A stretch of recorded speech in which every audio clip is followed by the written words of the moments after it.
And let's take a look at the top of the Premier League, where Liverpool are leading as it stands right now, but a lot of talk this week on Hugo Ekitike picking up that red card the other day for taking off his shirt and celebrating a goal when he was already on a yellow card. We already heard from Arne Slot after the game on it, but we've heard more from him speaking about his player and this situation. Discipline means that I spoke to him, then it's discipline, but I don't think that is disciplined. So discipline means a fine, and that he didn't get. So it wasn't very smart what he did, what he recognized himself immediately straight away. So he said sorry straight away to his teammates. And he's young.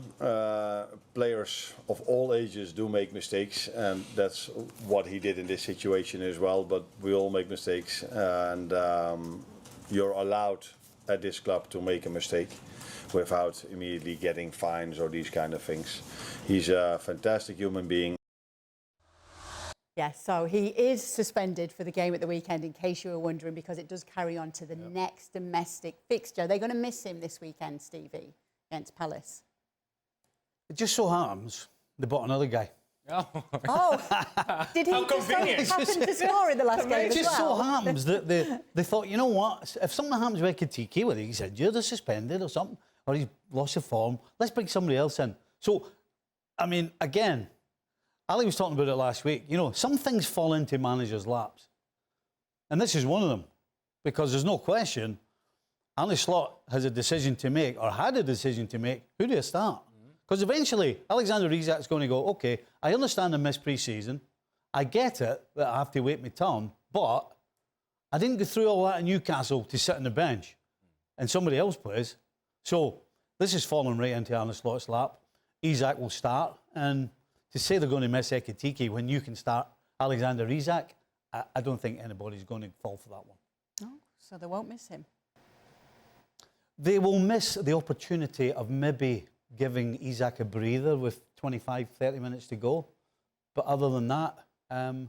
Do you agree with that, Ale? Yes. When we've been talking about the depth of Liverpool in the attack, given the signings and given the players that they have brought in, the conversation has been around, well, what is Arne Slot going to do? How is he going to get enough minutes to everybody? And Ekitike said, I have a thought. I have an idea.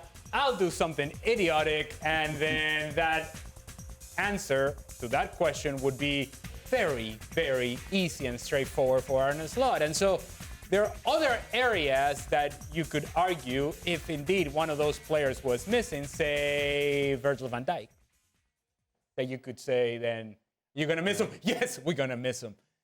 This is one of the areas in which they can do without Ekitike because Isak can come in and do the job. It doesn't mean that they're going to win the game because Isak is playing, but you would assume that Isak would be far, far more than capable to be able to step in, take on the responsibility that is supposed to be his responsibility to begin with. When it's all said and done, and Arne Slot has to make these decisions, we thought if it's Isak or Ekitike, it's going to be Isak that plays.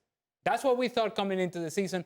That's what we're going to get tomorrow. So let's get to the point of the prediction and whether Liverpool will win this game. We've given our predictions for the Premier League this weekend. Obviously, Stevie's usually a little bit more tense when it comes to Liverpool against Crystal Palace, but not so much here. Gone for a 2-1 win. Well, don't get me wrong. I'm not saying, well, Liverpool's definitely winning, and I'm just going to say it's 2-1. There's no question that, you know, Frank was talking the other night about how Crystal Palace apparently gave Liverpool a lesson. He was talking about revenge. Well, here's an opportunity, if you're so inclined, to look at a game for revenge. But at the same time, looking at it on paper, Crystal Palace at home in the Premier League, a couple of draws against Sunderland in particular. You know, they haven't looked particularly great going forward. There's no Eze now to bail them out when they do all that shape and defending and getting players behind the ball. So I don't see how you cannot think that Liverpool, even though it's at Palace, with that great support they've got and the atmosphere they create, there's no way you can think that Liverpool are not favourites to win this game. And I don't see why they don't. You know, again, goal scorers. Isak's in for Ekitike, but they've got goal scorers all around the field. You can't say that about Crystal Palace. And Crystal Palace have been struggling to score goals. Liverpool, if there's one thing they haven't struggled to do, is put the ball in the back of the net so far in the Premier League. So you can't look anywhere other than Liverpool. And that's not to say that it's a walkover, okay? But they're going to Let's get that right. But they're going to win it.